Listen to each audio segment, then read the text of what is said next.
красотата. Колко паркове има в Пловдив? Има на Лаута, но кой ходи на Лаута? Той е далеч. Древната база и тя не е много близко. Това е в центъра. Тук трябва да си остане нашата градина. За това дойдох днес.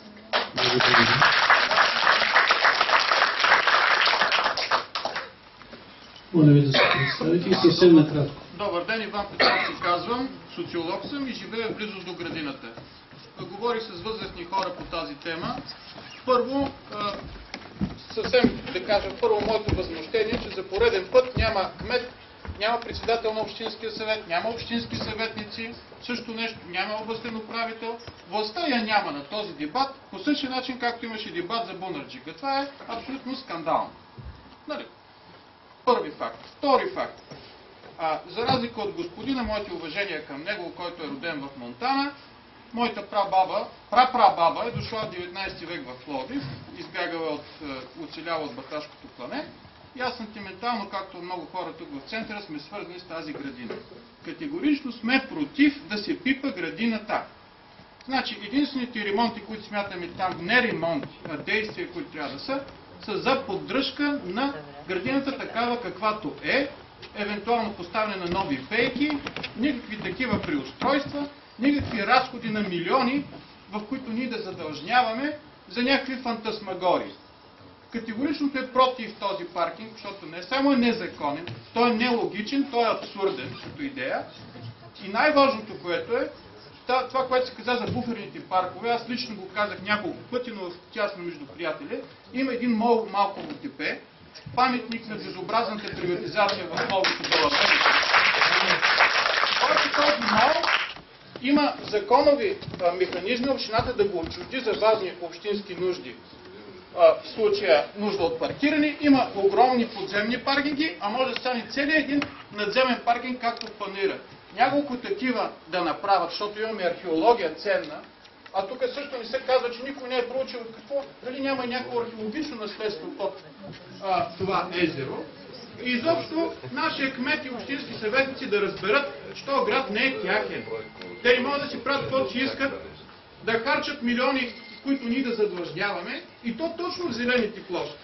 Защото ето същата идея. Отишъл кмета в Испания, харесало му, че имало някакви, какво беше, лифтове. И казва, искам да направим лифтове в Бунарджика. Тя от 60-та година идея. Благодаря ви. С това изказване минахме към другата подтема – целесъобразност на инвестиционното намерение. Моля ви по този въпрос някой, ако има. Заповядайте. Мирчо Мирджанов се казвам. Накратичко. По професия съм шофьор и ще запитам господин архитекта, който си проектирал това нещо, само един въпрос. Значи, 70% от колите в Пловдив имат отзад един триъгълник, което значи, че имат газова или метанова уредба. Значи, по принцип, по закон, такива превозни средства не могат да влизат в закрит паркинг. Извинявайте много, господин архитект. Кой ще влезе в това паркинг? Господателството, или някой или общинския съвет, или господин Тотев, те ли ще влезат вътре?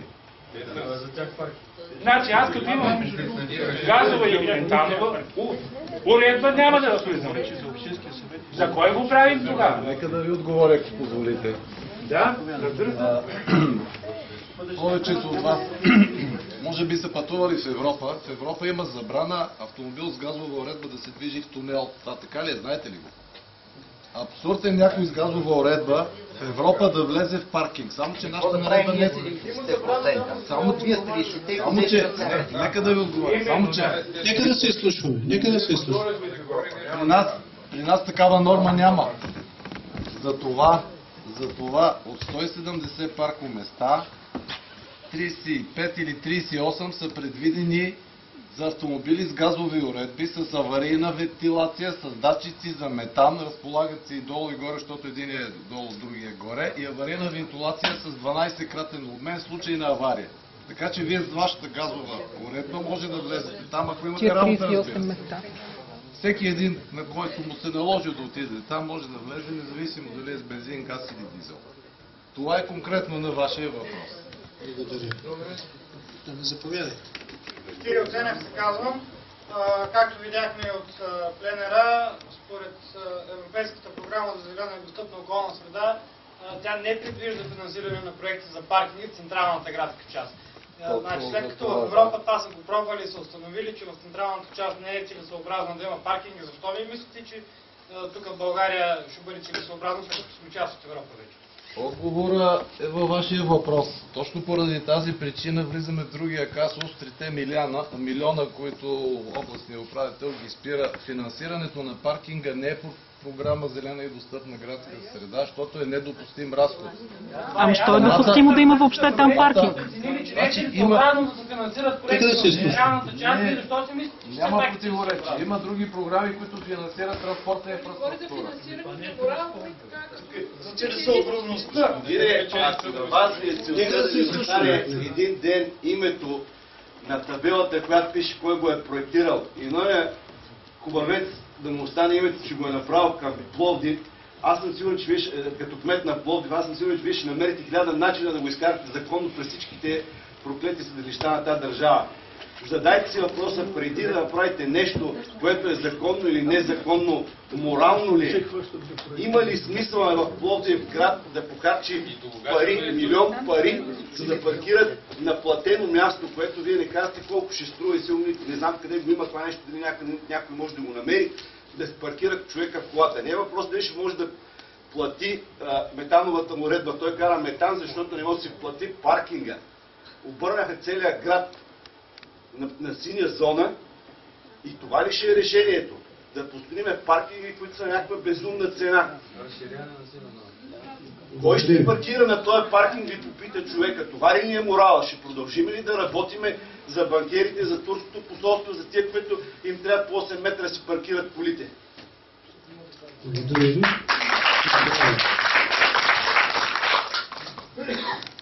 Разбирате ли, че в тази държава трябва да застане на първо място морала и тогава да питаме кое е законно и незаконно? Това е трудно. Кой би паркирал? Който паркира на синята зона? Нека да се изслушваме, колеги. Аз паркирам там и плащам. Значи, по въпроса за целесообразност, трябва да си кажем всички, че това не е коментирано, това не е обсъждано. Не е обсъждано нито с пловдивчани, на които са на 3 поредния заем, нито с специалистите от различни категории, различни професии. И стана въпрос за неизбежността на автомобилите. Искам да говоря по тая тема, защото ние всички Нека сме... да направим нещо да намалеят. Нека да опитаме да направим нещо. Да направим. Направете. Коментар, просто всички се чувстваме притиснати от автомобилите. Едва ли не е жертва на автомобилите, едва ли не е роби на автомобилите. И аз не съм съгласна, че това е правилно и това е добро за нас и че това е правилният път ние да се развиваме като За общество. автомобилите като общност. Да, за автомобилите. Това е за много И в по-друг един, форум, тема, определено съм съгласен. все пак трябва Съдбата да на човечеството трябва да в го кажа това автомобилите. нещо. В един Разбира се. толкова компактен град като Пловдив, той е Малък много град, малък, малък европейски стига град. се пеша без проблеми от единия до другия край. Пътя на развитие не е в това ние да лансираме автомобилите и да ги издигаме на почет навсякъде и на всички нива. Пътя на развитие на този град е да се стимулират велосипедистите, алтернативните начини на придвижване, да се направи много озеленяване, една красива и здравословна градска среда, в която човек да се чувства добре и да живее добре и с това да привлича посетители. И хората наистина да се чувстват като дома си в този град. Защото в момента централна градска част е най-отвратителното място за живеене. Най-отвратителното, да припомня, Капитан Райчо. Там имаше един зелен лъч, който беше унищожен по времето на Търматов, мисля. За едни безумни и безсмислени търговски центрове, които в момента са празни. Да. А Има това беше хипотека, един ще бъде съществуващ празен. зелен лъч, който беше унищожен. Същото нещо става в Стар Симеоновата градина. Отхапваме чрез това строителство части от парковете. Това е крайно, но... Исках да кажа още за практиките по света. Това сме го коментирали с текст Скопив. За Индия специално за Делхи април 2009 година под натиска на строително лоби е започнато строителство на тия подземни паркинги. През септември 2012 година под натиска на обществеността в Делхи е прието решение да се прекрати с тази практика, защото се виждат лошите резултати. Това може да се прочете в интернет. Нямах време да преведа статията цялата. Тя е много голяма. Други примери в Бостън, един парк гледах. Той е огромен парк и в една част от него има паркинг под земята. Ясно се вижда на Google Earth как отгоре са само алеи, трева, дървета няма. И всички коментари на посетителите на страницата, всички на 99% коментираха цената на паркиране. Явно това ги вълнува. Цената. Не ги интересува ни екология, нищо друго. Охрана, чистота и на първо място цената. Това ли трябва да е нашия начин на мислене и така да ще се развиваме като общество? И спирам до тук, защото може да минах 3 минути. Благодарим. Ще бъда пак дисциплиниран, толкова въпроса да говоря. 2 минути, не повече. За целесъобразността на инвестиционния проект става въпрос. Той е целесъобразен, ще ви кажа към кого и за какво. Първото нещо, което ми прави впечатление, яростната защита на този проект от господин архитекта от Монтана и от цялото ръководство на града, е това, че те явно имат много сериозни лични интереси. Затова този инвестиционен проект за тях е много целесъобразен, защото ще ги обогати с хонорари, отбити средства, възлагане на приятелски фирми, подизпълнители, всякакви хитрини ще се допуснат. Както стана случая, това не е. Аз имам примери с културния дом Борис Христов, който набъбна до 20 милиона разходи за едно нищо, за една зала от това. Както стана с този мол, който наистина може да се престори за паркинг съвсем спокойно. Както имаше фикс идеи на водители за лифтове, за втори гребен канал, за някакъв мултистадион, за кинокосмос да се разруши. Тук присъстваме на едно разрушаване на Пловдив с инвестиционни проекти, които носят само лични и приятелски изгоди. Това е един заговор против Пловдив от провинциалисти. Явно. Този Пловдив, който трябва да се има. Значи е много целесъобразен този инвестиционен проект за частни лица. Заповядайте. Не, дамата искаше. Само извинявай. Кратичко ще ви помоля. В момента да снимам реакция. Съжалявам, тази работа. Добре. Между просто тук да снимам камера. Има защо. Искаме 2012 да знаете, че има бъдем столица. Можем да го направим това с подземен гараж, да спрем върху зелена площ. Ако трябва да спрем нещата, взети го Пловдив зелен, какъвто е. Моля, нека да се изслушваме. Нека да се изслушваме. Ако взети целият център направите една електричка, мисля, че решим проблема и с колите, и с ленти места, и с парки места, те се спират останали. Обаче изисква малко смелост, може би да се премести администрацията малко по-встрани, така, например, в Тракия, където няма проблем да се копае, няма проблем, няма разкопки, няма защитени къщи, като Сталия град, където се допускат и коли. Защо трябва да се записва нещо, което хората са направили, за да бъде и паметник за децата им, за внуците им? В този момент решаваме, че там трябва да сложим парки места, за коли, които въобще не трябва да бъдат там.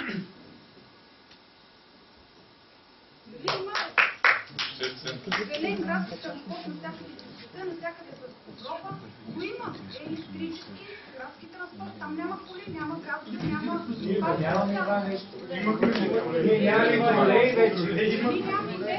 Ама общината трябва да има тая идея и той е голям общински съвет. Да, заповядайте. Кратичко, само и за протокол. Съвсем кратко, мисля, че по 3 минути, Петър Заговорлиев си казвам, ще говоря на никой, защото това, което искам да кажа е към кметовете и към съветниците, не към проектанта, поне първата част. Значи очертава се следната целесъобразност. Имаме един парк, който трябва тук-там да се поднови. Ние решаваме отдолу да направим един паркинг. На 150 метра от него стои един огромен мастодонт от бетон, неизползваем за вечни времена, според виждането на някой, и за 4 етажа паркинг. След това ние имаме една общинска фирма, която ще взима някакви такси от този паркинг, но заема ще се взима от общината. Този заем ще се плаща от хората, които живеят в тази община, и то от хората в район Централен, които имат най-високите данъци и които трябва да плащат допълнително 50 лева, за да могат да се паркират личния автомобил, нещо, което няма да се случи в друг район. С тази логика чух в Общинския съвет, там се говореше само за автомобили, тук се говори за дървета и никъде не се говори за хора. Странно.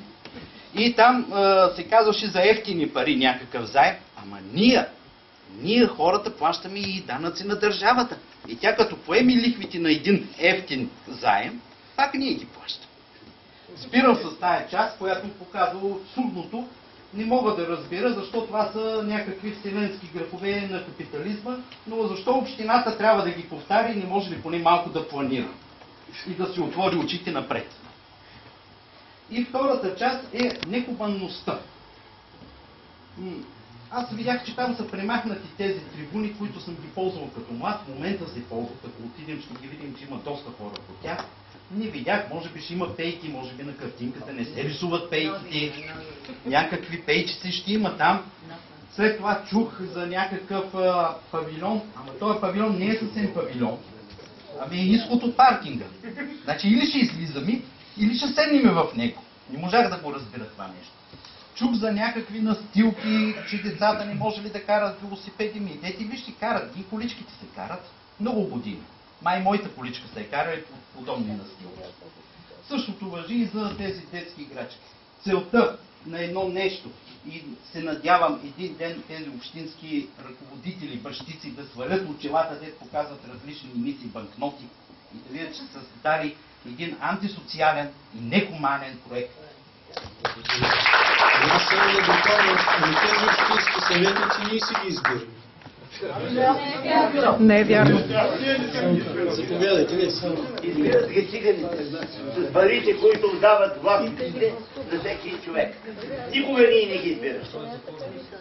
Да, заповядайте, кратко. Инженер Кисяв си казва, да, стана ясно тук предварителната информация, че инвестиционните намерения са възникнали след като определена една сума, което говори ясно, че предварително планирано, кога се раздадат по джобовете на нашите общински съветници. Като гледа логиката, друг изход не може да стигне. Другото, което е такива преустройства на парк, който смята за памет на културата, той е създаден в далечната преди 100 и колко години от господин Душевлас, един тук заселил се швейцарец. Какво се стои чара на такива обекти? Той стои в това да се запазят първоначални види. Поколение наред да го знаят. Като дойде се 40 години хората да изглеждат по този начин. Някои леки промени на цветя, да речем, такива леки. Но основната концепция, която е създадена от господин Душевлас, тя трябва да стои да се остави да бъде така. Не да се правят някакви генерални преустройства и инвестиционните цели, пак се връщам, тях са ясни. Но защо в този град не може да има инвестиционни цели за подобряване на жизнената среда?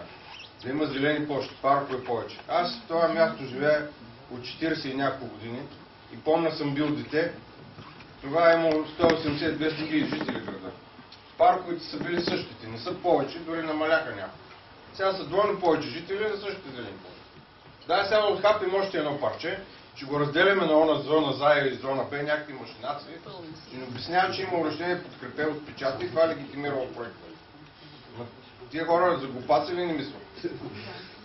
И вашето нарушение на закона за опазване памет на културата. Това е факта. И нашата община, не знам защо изобщо пуска този град за кандидатство за най-добро място на живеене. Излезте завинаги от тези състезания, защото става политика и такива инвестиционни намерения, никога няма да бъдем най-доброто място на живеене. Това мога да кажа.